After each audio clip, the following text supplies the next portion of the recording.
I'm just going to post an interesting, somewhat fun deck today featuring the summoning loop associated with Light and Darkness Dragon and Guardian of Felgrand or Dragunity Arma Leyvaten. Due to the fact that this deck really does not have an archetype standing, there will be no real review of the used or potential cards. I'll just go over the deck. I run 2 copies of one of the stars of the deck, Light and Darkness Dragon, or LADD. LADD rarely hits the field as a monster in this deck.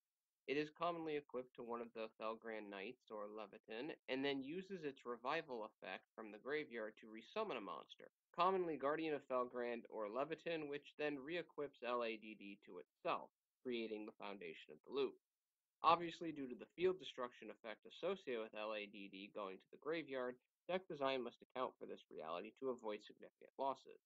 As alluded to earlier, I run the 1 copy of Dragunity Arma Leyvaten as the heavy hitter of the decks of sorts at 2600 attack that can equip LADD and can make him a rather big pest, coming back over and over again. Finally, closing out the tribute monsters, I run 1 copy of Divine Dragon Lord Felgrand, for it is a nice solid card that can provide some banish and recursion support.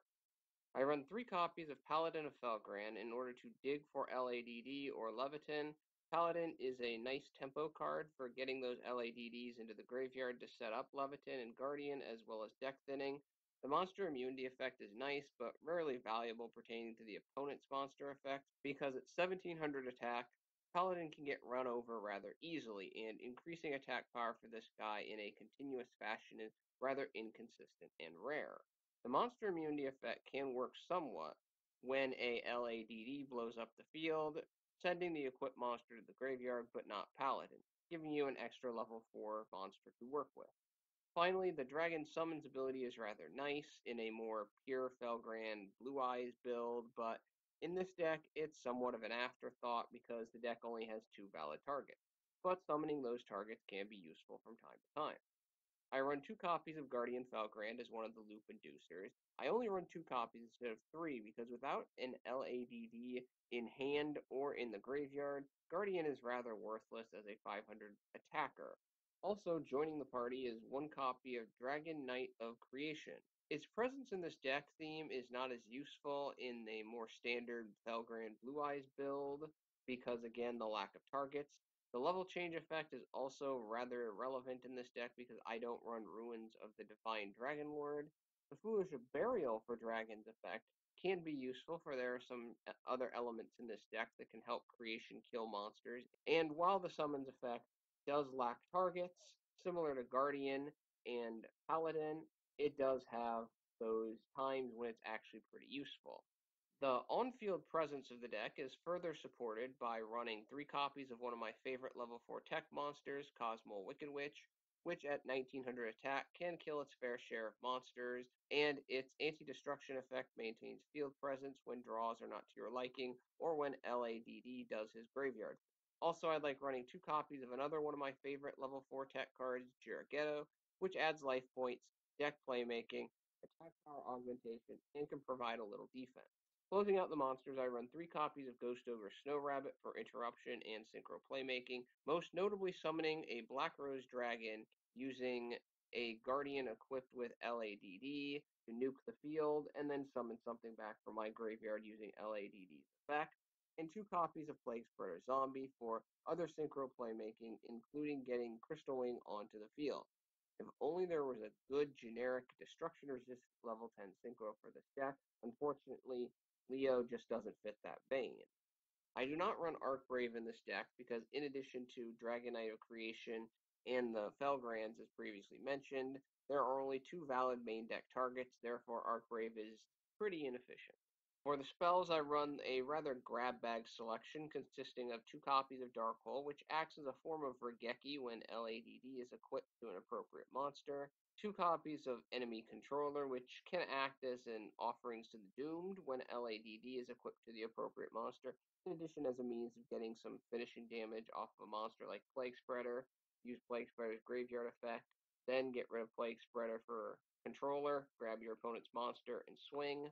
1 copy of Raigeki, 1 copy of Reinforcement of the Army, 1 copy of Upstart Goblin, 1 copy of Foolish Burial, and 1 copy of Dragon Shrine. All these cards are fairly self-explanatory. I like running 1 copy of Instant Fusion for Thousand Eyes Restrict as an interrupter breaker, and 1 copy of Return of the Dragon Lords. Again, I only run 1 Return of the Dragon Lords because I only have 2 main deck targets, and summoning an extra deck target is not always guaranteed. Finally, I run 2 copies of Scapegoat for defensive purposes when the loop is not available or broken, and as additional fuel for enemy controller. For the traps, I run 1 copy of Solemn Warning and 1 copy of Torrential Tribute. Finally, I run 2 copies of Phoenix Wing Wind Blast for stall and effective from hand graveyard setup for LADD loops, as well as 3 copies of Call of the Haunted to help restart broken loops. The extra deck consists of the following: 1 Thousand Eyes Restrict, 1 Leo, Keeper of the Sacred Tree. While it's not immune to LADD, it's still the best level 10 available for this deck. 1 Crystal Wing Synchro Dragon, 1 Black Rose Moonlight Dragon, 2 Black Rose Dragon, 1 Powered Inzektron, 1 HTS Psyhemuth, 1 Blackwing Nothung the Starlight, 1 Coral Dragon, 1 Stardust Charge Warrior, 1 Divine Knight Felgrand, 1 number 59 Bach the Cook. This is fairly useful because of his general protection effect. When you go into him using a Felgrand equipped with LADD, LADD will blow up your field but won't blow him up because he protects himself. And he can also act as an interesting protection against bounce, spin, or banish, because if he's on the field and you have an equipped LADD monster on the field, he can actually use his effect to blow those monsters up, sidestepping out of the way of that banish, bounce, or spin technique that your opponent is going to use to kind of screw up your loop. And he'll stay on the field because he'll be the only card left on your field. LADD will summon something from the graveyard and you reanimate your loop. 1 Tornado Dragon, and 1 Castel the Skyblaster Musketeer. Overall, this deck runs similarly to Satellar Knights. It has less risk in its plays, but also has less overall explosiveness. It hates monster negation, hates banish, hates bounce, hates spin, but frequently eats decks that can only destroy for breakfast. Well, that's my LADD loop deck. Thank you for your attention and your time. I'm out.